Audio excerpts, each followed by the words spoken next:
In a forgotten corner of the ancient world, beyond the reach of maps and memory, there once stood a city that thought it could never fall. Its name was Ad, a desert kingdom of stone pillars that pierced the sky and palaces that glittered above the sands. Its people were strong, its warriors feared, its merchants rich. To travelers, Ad looked like a miracle carved out of emptiness.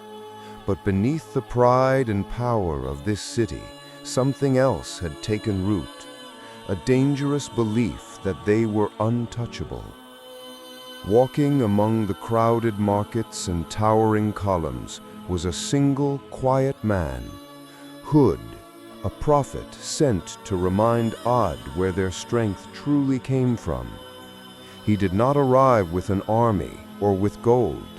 He came with a message. You were given power as a trust, not as a weapon. Turn back to the one who created you. Be grateful, be just. Leave your idols and your arrogance behind. Some listened for a moment. Most laughed. Look around you, Hud. Do you see our pillars, our wealth, our numbers?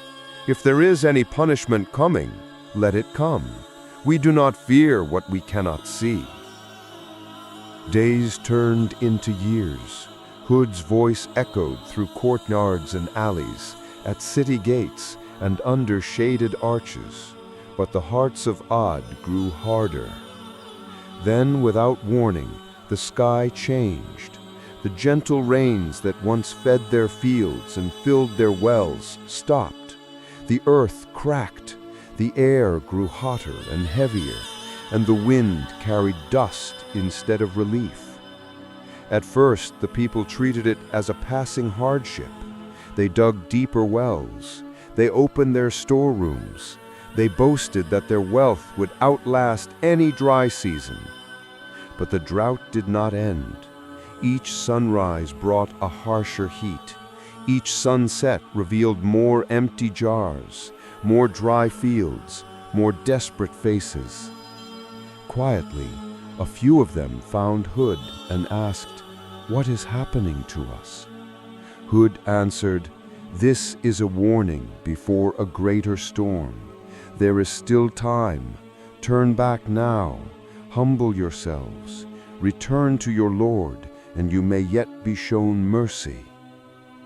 Instead of listening, the leaders of Ad gathered in a grand hall lined with tall columns and waving banners. The air was thick with incense and pride. Their chief addressed the crowd. "This man Hud is the reason our people are afraid. He fills their minds with talk of invisible punishments and unseen power. Look around you, Hud. Do you see our pillars, our wealth, our numbers? If there is any punishment coming, let it come. We do not fear what we cannot see."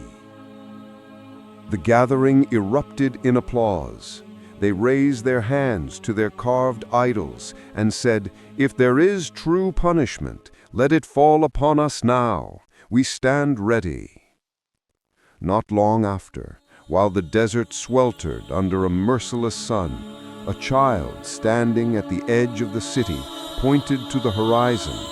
"Look," the child cried, "a cloud!" Heads lifted, doors swung open, people rushed into the streets. Far in the distance, a dark shape swelled against the pale sky. It grew wider, taller, rolling toward them like a mountain made of shadow. Cheers broke out. "The rain is coming," they shouted. "The drought is over." Some danced on balconies. Others ran to the high platforms between the pillars to watch the cloud approach. For the first time in a long time, hope filled the air. But Hud, standing on a ridge outside the city, with the small group who believed him, felt a chill run through his heart. The wind that reached them first was not soft. It was sharp, cold, and heavy with something more than sand. He said quietly, "This is not a cloud of mercy. This is what you asked for, without knowing what you invited."